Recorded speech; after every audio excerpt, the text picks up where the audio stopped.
Welcome back to the garage.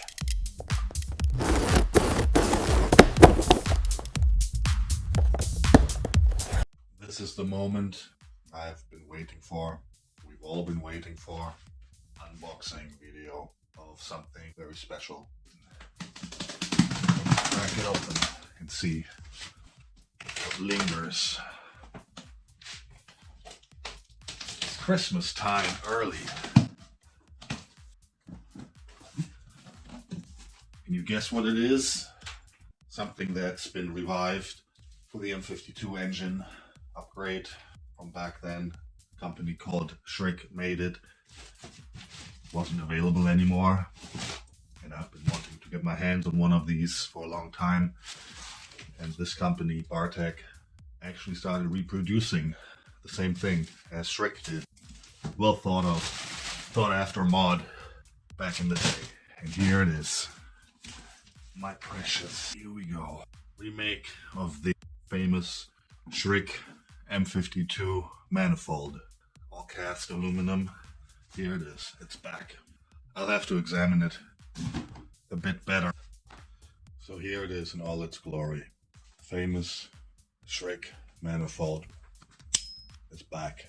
So this company Bar-Tek that reproduces them. I bought one because I wanted one. Always. And yeah. Let's have a closer look and examine. From the casting point of view, it looks pretty good, I would say. There's some very minor imperfections, but that's, I guess, supposed to be expected with the casting process. Not too worried about the outside. This is how it looks. Now, it does have a machined front lid. This is like really smooth. Can be disassembled. I suppose there's a seal in here. I'm not going to take it off though. And when you look inside, what do you call it? I mean, casting surface. I mean, the ports look okay. I mean, there's some small, really small imperfections here, like small, what do you call it, pimples, but very minor.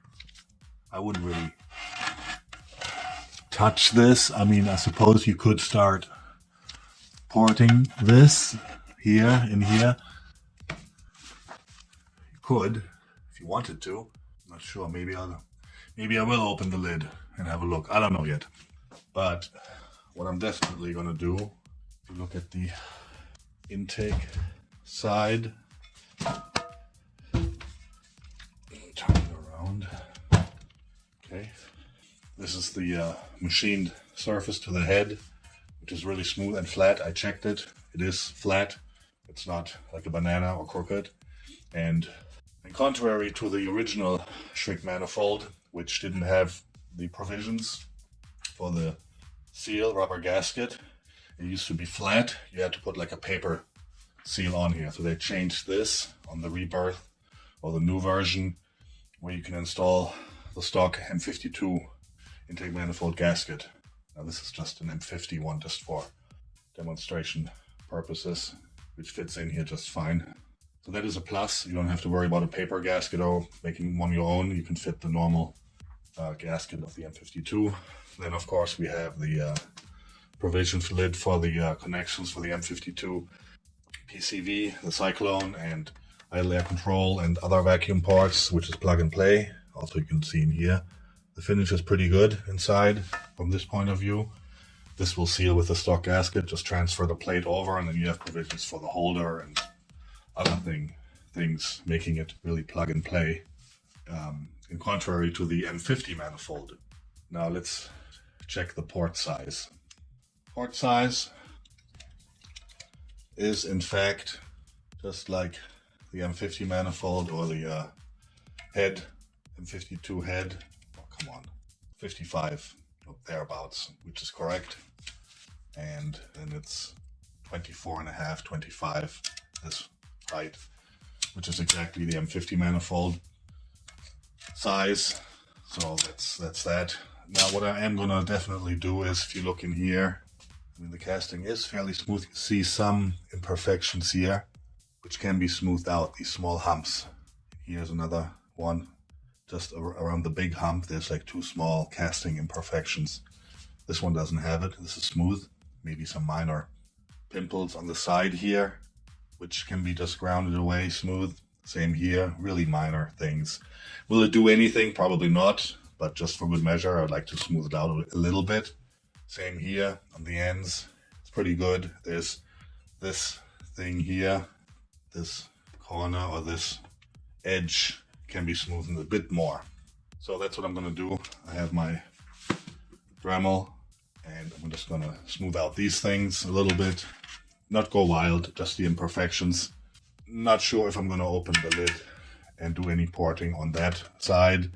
I really don't wanna mess with it too much, to be honest. But yeah, so first thing is just to clean up these areas a bit. Another fun fact is actually that they must have bought the design from Schrick or something, or copied it, but it has the Schrick part number, the original part number for the Schrick manifold on it, which means you get the TÜV Gutachten with it, which means you can get it legalized, apparently, or you could, because this number is on the paper, and it is essentially the same as the Schrick manifold. So there's possibilities there to have it legalized. Germany for TÜV. Yeah, so that's the first glance inspection of the new Bar-Tek Schrick Type M52 intake manifold upgrade. I will be fitting this on my B25 to see the difference and comparing the logs flow and the values, see if how it behaves differently to the M50 manifold. Be really interesting to see. Still controversial discussions on old forums saying that the Schrick manifold will not perform as well, maximum flow at high RPM as the M50. However, you don't lose as much torque down below lower RPMs, and you have more area under the curve, means more torque. So essentially, it is a good compromise of good torque M52, but with more top end. We will see. Really interested to see and compare the logs.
So porting is done. Basically, just clean it up. I wouldn't call it porting, I would just call it the cleanup. I got rid of the bumps there, just smoothed it out with like 80 grit, my Dremel, different attachments like this one for the final finish. Yeah, and I'm gonna leave it like that. Pretty happy with it. It's not too smooth, not too rough, pretty even. I smoothed out the rough edges also here, especially on the corners, and just the small, I don't know, pimples, casting pimples I call them. And that's as far as I'm gonna go with this. I'm not gonna open the lid and start messing. This looks pretty good in here, and I'm not gonna start doing any porting here. I mean, I could, but I mean, I don't know. It's the surface is okay. There's not really many imperfections what I can see, and I can't get in all the way anyway, so I'm just gonna leave this. Maybe, I don't know. Yeah, no, I'm not gonna touch that. I don't want to mess this up. I just wanted to finish the obvious things on this side and then sand it.